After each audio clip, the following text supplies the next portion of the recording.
Политиката на САД кон Македонија нема да се промени со изборот на новиот председател на Америка, изјави утрово амбасадорот на Соединетите Американски држави во земјава Џејс Бејли по проследувањето на изборните резултати од председателските избори во САД. Бејли посочи дека во неговата кариера 14 години служел за републиканците, 16 години за демократите и може да посведочи дека САД не ги менуваат партнерствата и дека промените нема да се случат веднаш. Are challenges that we face right now in the world, whether it be a challenge of climate change, whether it be the threat of ISIS and terrorism, whether it be trade issues. Those also aren't going to change because we have a new president of the United States. So we'll have to see how a new administration approaches these issues.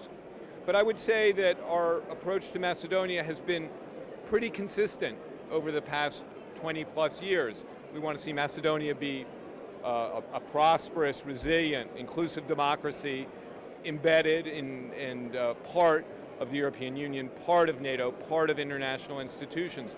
I think that reflects not only what the United States thinks, but more importantly what the citizens of this country think. Политичарите во Македонија исто така се согласни дека и во иднина нема да изостане поддршката од САД за земјава.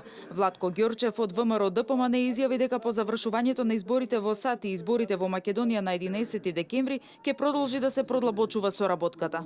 По завршувањето на американските избори, кои што беа и за председател, но исто така и за третина од Сенатот и за целиот Конгрес, како и завршувањето на изборите во Македонија на 11 декември, по формирањето на владата на ВМРО ДПМН, ќе пристапиме во она што се нарекува одржување, развивање и продлабочување на односите помеѓу двете држави, двата народи и двете влади.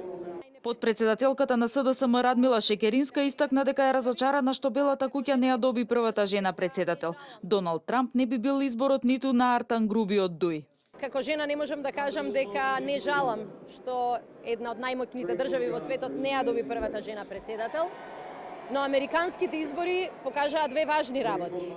А тоа е дека дури и големата медиумска поддршка на одредени кандидати и одредена политичка партија не е доволна кога граѓаните бараат промени.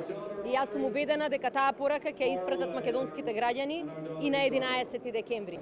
Има еден политичар во Република Македонија кој што некогаш изјави после едни избори една многу интересна изјава, рече и кога народот греши сепак е во право.